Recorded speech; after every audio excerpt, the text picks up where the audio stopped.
What's going on, guys? Today we're doing a favor for our friends over at Goodyear. They had a little incident with a lift. We got a pretty cool pull set up right here. We're using our down pull wheel to grab onto the pinch weld.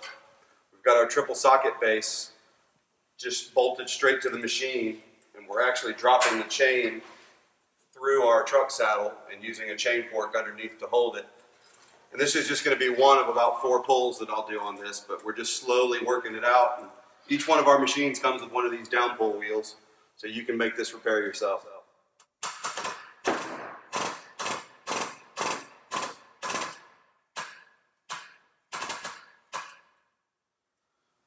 So we'll do a little hammering and tap on that with a block of wood. We'll move our clamp over and we'll slowly work this thing out, and we'll put up some pictures in a little while of how it finished.